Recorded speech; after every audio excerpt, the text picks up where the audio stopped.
I'll be happy enough for both of us. I can't believe my husband, for some reason, is marrying another woman. You were saving up for our wedding, right? So, that's basically my money, huh? Thanks for saving it all up. Catherine, you're such a great woman. While I'm struggling to comprehend the wedding itself, Tyler just keeps spouting nonsense. It means he stole the money I had been carefully saving for our own wedding expenses. Huh? You didn't know? I tilted my head in confusion. They shouldn't be able to get married so casually. I hope you find happiness, I said with a smile, leaving the detestable wedding behind. But behind that smile was a flame of revenge. I'm Catherine, 26 years old. Catherine, you're so kind, is what I've always been told since I was a child. But in reality, I just can't express my own feelings. My mother always scolded me, be strong. What do you want, Catherine? But I don't even know what I want. I just kept smiling so as not to be disliked by others. Hey, Catherine, your skirt's flipped up. Tyler said that and playfully flipped up my skirt like a gust of wind. Stop it. I held down my skirt and yelled out. My eyes might have been glaring. Success. Catherine can get angry too. That's good. You look cute even when you're mad, Tyler said with a mischievous smile. This all seemed like something out of elementary school, but both Tyler and I were college students at the time. Next time, I want to see you cry. I was blushing. Tyler is a jerk, but for some reason, I was drawn to him. It was the carefree Tyler who broke me out of my always smiling, gentle shell. We started dating after graduating from college. Life with the sociable Tyler was stimulating for me, who had lived a modest life. He'd take me to lively places like nightclubs or summer music festivals. I started staying up late and traveling, which I never did before finishing work and heading straight home. I even enjoyed a moderate amount of alcohol. Tyler and I are complete opposites. None of his friends are as reserved as me. I was worried we were mismatched when Tyler unexpectedly proposed. Are you sure about someone like Catherine? During our engagement party, one of Tyler's drunk friends loudly asked him. Even I was concerned internally about being myself. But I never expected someone else to say it. It meant that even from others' perspective, Tyler and I didn't match. I shrank in embarrassment and sadness, trying to make myself disappear. What are you talking about? If I'm gonna marry someone, it's gotta be Catherine. Tyler's cheerful voice saved me. He chugged a beer and put his arm around my shoulder. See? She's like the traditional wives of old times, right? It's rare to find such a lady these days. I'm the type who wants to be pampered. I may not be a wonderful woman, but I want to be useful to him. I felt my cheeks getting hot. With Tyler and me as the focus, our friends were having a blast, drinking and singing. We drank until late at night in Tyler's small apartment. But really, are you okay with Catherine? Seems kinda boring, you know. At night. As the alcohol flowed, the conversation got increasingly crude. I felt a bit uncomfortable, but slightly tipsy. I believed in Tyler's love. Yet, I was spectacularly betrayed.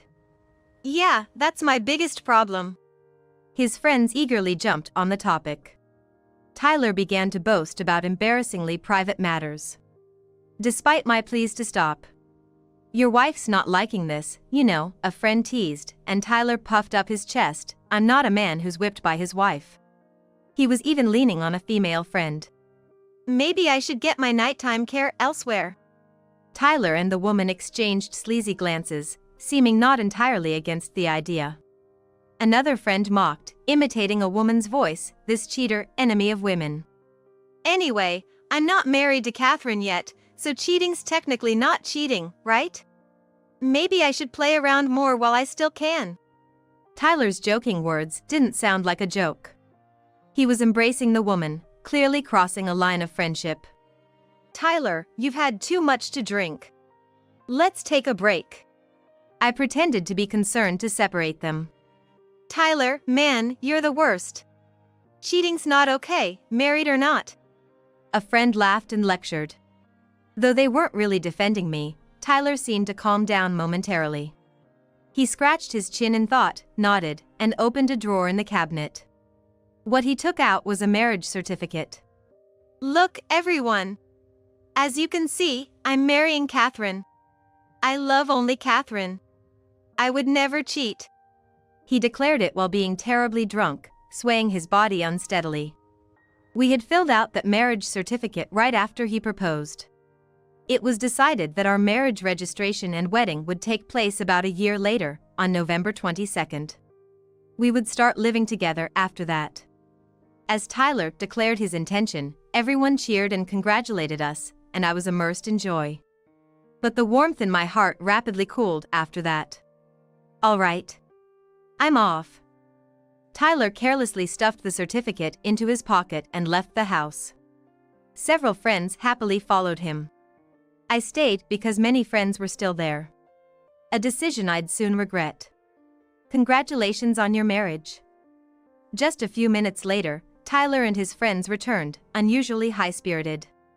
Unbelievably, they had actually submitted the marriage certificate. We'll go to the office together, okay? Our happy promise was shattered by a drunken whim, and the next day, after the friends had left, I silently cleaned the terribly messy room. Empty cans were scattered even to the bathroom, food spills everywhere, a depressing sight. After a while, Tyler woke up, but I didn't want to see his face. As I silently cleaned, Tyler came up to me. Sensing something was wrong. What's up, you mad? It bums me out when someone's not into having fun with everyone. My friends are your friends, right? I wish you'd get along with them. Thanks for cleaning up. You're such a traditional wife, always so considerate. If I'm gonna marry, it's definitely gotta be you, Catherine. Seriously. I love you. I was disgusted by his smooth talk, but felt my heart soften as he embraced me with his large frame. I'm really sorry about last night. I know you're not into wild parties. How about we go for a relaxed date at the aquarium next time? Yeah. Despite everything, Tyler is kind. No use crying over spilled milk. We can just make our wedding day our anniversary. I was thinking of a modest ceremony, but Tyler would probably want to invite a lot of friends. He's the type who wants to enjoy his big day in a flashy way. A wedding is a once-in-a-lifetime event. I want to make it a memorable day that will stay in our hearts forever. I started getting more excited about the wedding. Then we finally booked the wedding. But that's when Tyler's behavior began to change. You didn't really like hanging out with everyone for drinks, did you? You don't have to force yourself anymore. I'll go by myself. Tyler still hangs out a lot with his friends, but he stopped inviting me. I'm grateful, but also worried, because there are many women among his friends. It's okay. I want to go with you. No, you don't have to come. The vibe gets bad when you are around, not getting into the mood. I'm sorry, but I don't like it when you drink until late at night with lots of girls around. Tyler, usually so cheerful, turned serious. What? Who do you think you are? Acting like you own me? If you keep butting in, we can break up right now. I clamped my mouth shut. Is it really okay for us to move forward like this? Are you really okay getting married? Even my mom, who I hadn't consulted, started to worry. Maybe my anxiety was showing. It's okay, I replied with a smile, but my mom didn't smile back. I think he's a really nice guy, sociable. But you're the one who knows him best, Catherine. Don't you think there's something off?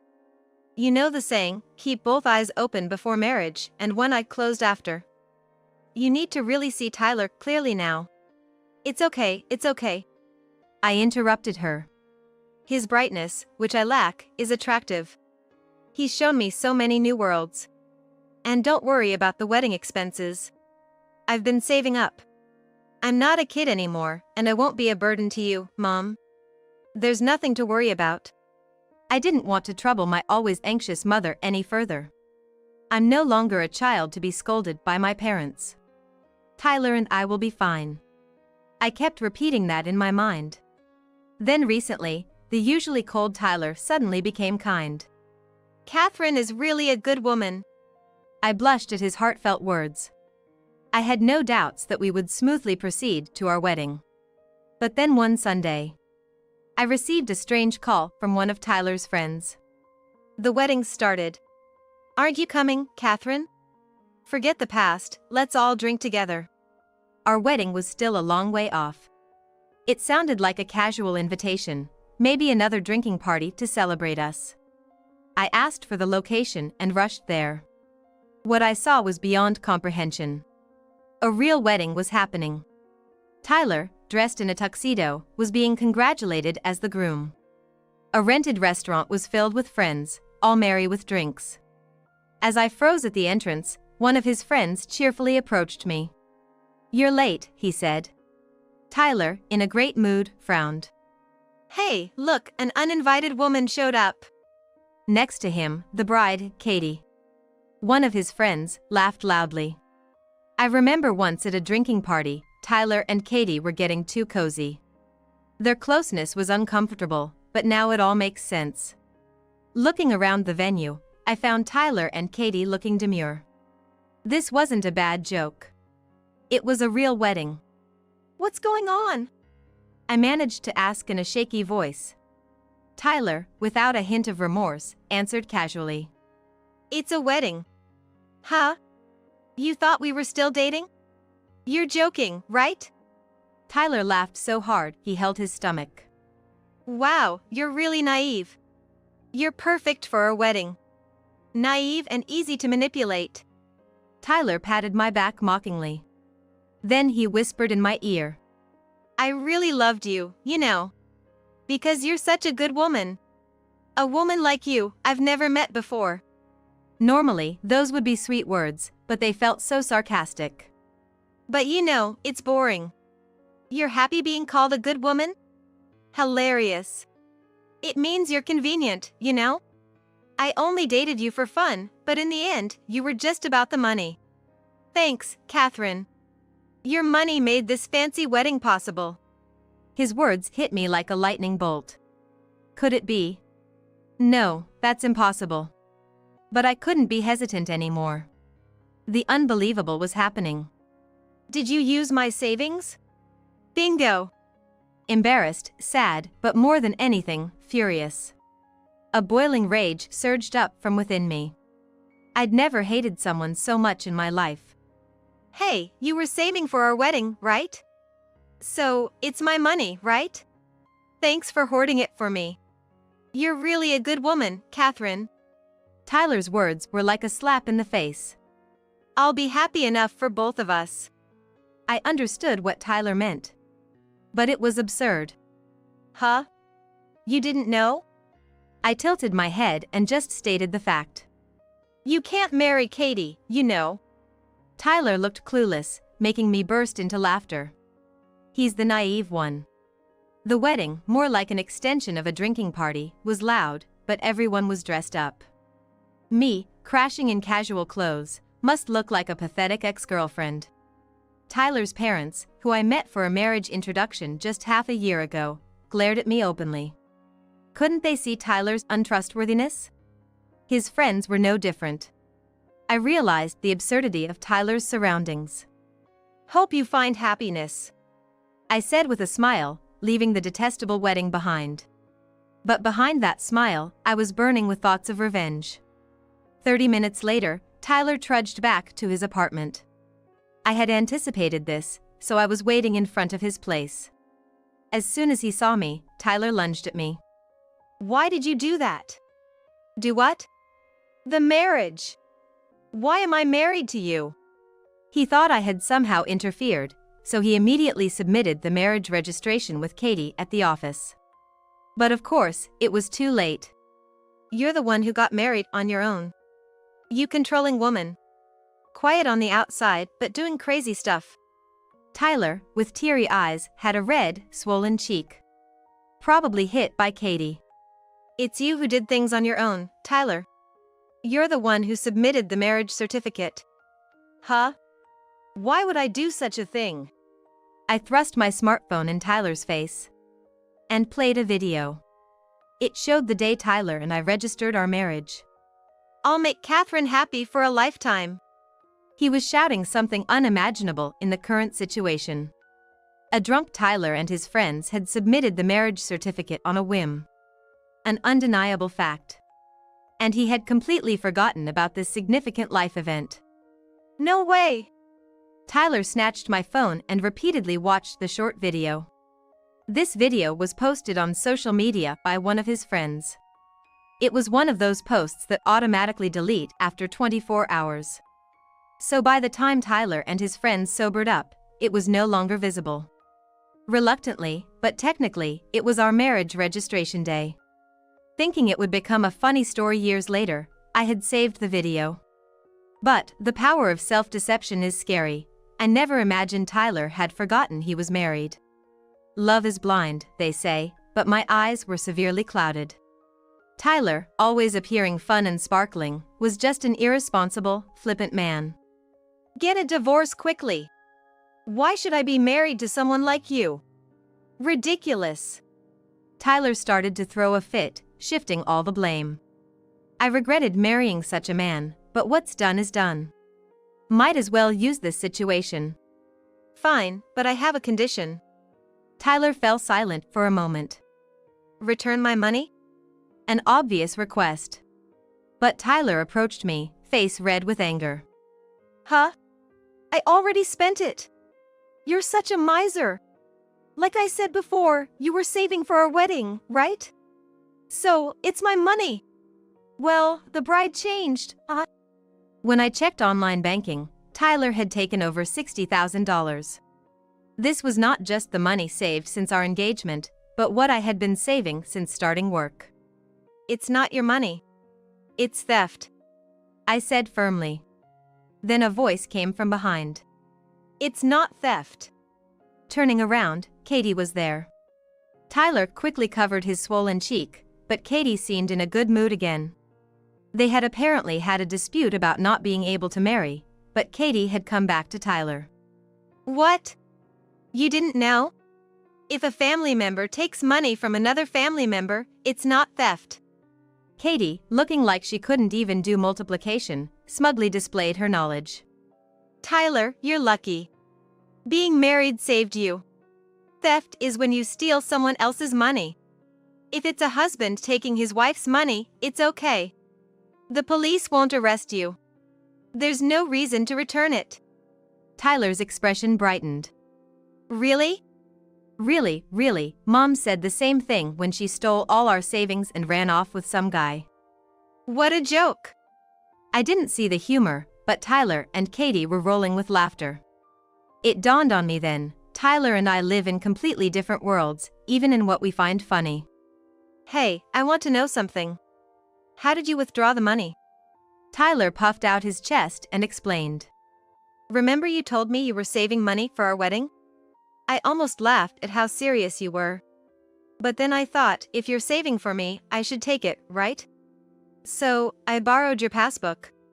Tyler had grown bored of me despite our engagement. But he found me useful. When he was being kind to me for a while, he had been searching my room for the passbook. He apparently peeked at my PIN when I was using the ATM. I see. Tyler bowed his head slightly. Thanks for marrying me. This $30,000 is like a wedding gift to me and Katie, right? I asked again, determined. So how did you withdraw the money? I checked the transactions, and it looks like $30,000 was withdrawn all at once at the bank.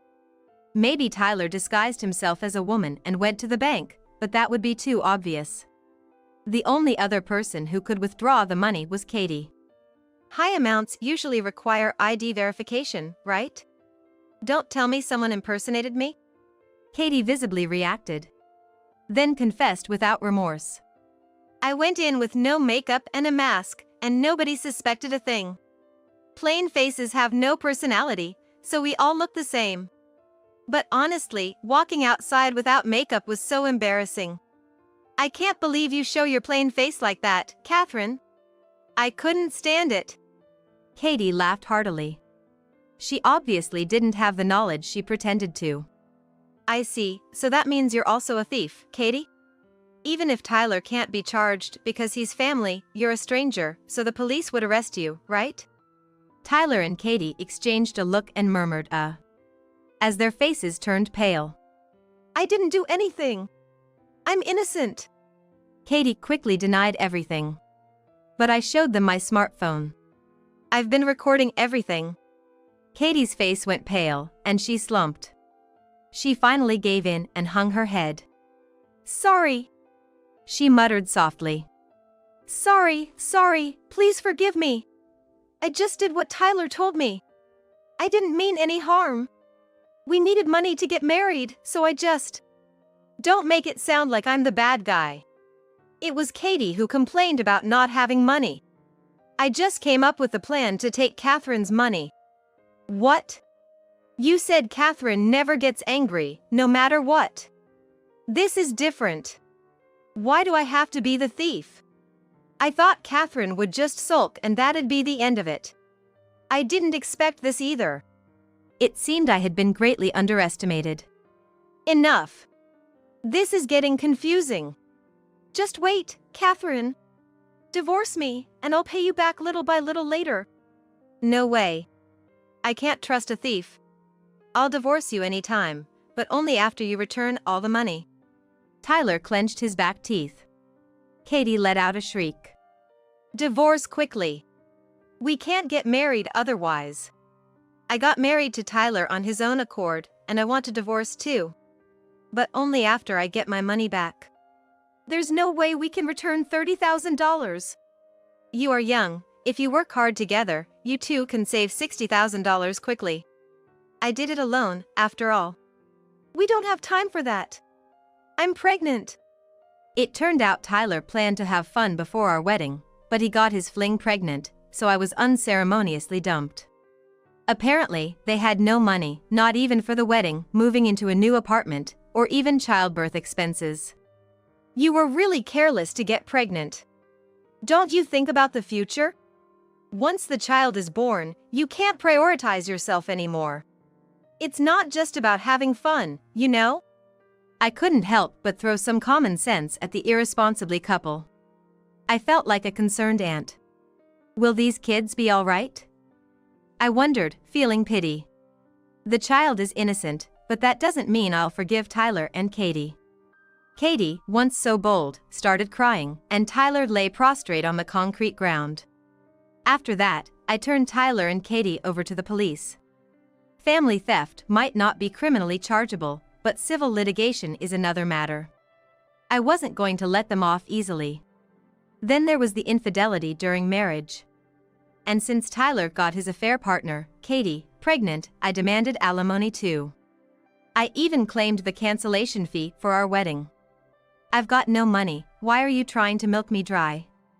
Tyler cried out in anger, but I told him, this is how the real world works. If everyone lived as selfishly as Tyler, the world would fall apart. The $60,000 Katie's father fronted was safely returned. With the money returned and Katie showing remorse, she got a suspended sentence. Of course, I'm also demanding alimony from Katie for the affair. Ruining people's happiness for fun? You have a terrible personality. How much money do you want? A heavily pregnant Katie confronted me. I thought she came to apologize, but instead, she said this. It's only right to get back the money that was stolen, and I didn't demand alimony because I wanted more money. Katie, you are the one who did wrong, and you have to pay the money you owe. I responded politely, but Katie just wailed and cried. After getting the $60,000 back, I divorced Tyler. Tyler and Katie apparently got married. But their honeymoon period was anything but sweet. They had no money and were living with Katie's father. He paid the $60,000 and was making sure they repaid it by watching them strictly. Both worked at a factory owned by a friend of Katie's father, not allowed to slack off or enjoy any entertainment. Katie, being healthy, wasn't given a break until just before childbirth. Tyler tried to escape several times, but was caught and returned to this prison. Tyler and Katie blamed each other for their predicament. I heard from Katie's father, who pays me monthly. I wish I could just get rid of a daughter like that. But the unborn child is innocent, and I have to make sure Catherine gets her payments. Katie's mother had run away with family money and a lover, so her father had a strong aversion to his daughter doing something similar. Tyler's parents were unreliable, so I was grateful for Katie's father's help. After such harsh treatment, heartbroken, I returned to my parents' house. I expected comfort from my mother, but she scolded me instead. Pull yourself together. Tears welled up in my eyes. I had taken my mother's unconditional acceptance for granted. My mother gently hugged me as I tried to hold back tears. Catherine, you're kind. Being quiet and nice isn't bad, but you have to value your own feelings too. I had been putting on a brave face to confront Tyler and Katie. The tears I had been holding back flowed freely. Mom, I'm sorry. It's okay, you did well. I had always been afraid of my stern mother. I avoided her not wanting to be scolded at this age. But she has always been my biggest supporter. I spent some time at my parents' home, feeling like a child again. I ate my mother's delicious cooking to my heart's content and fought with my father over watching sports programs. I wanted to stay with them forever, but I moved out to live on my own. I want to build a new family someday. I've always avoided trying new things, but now I'm determined to actively move forward.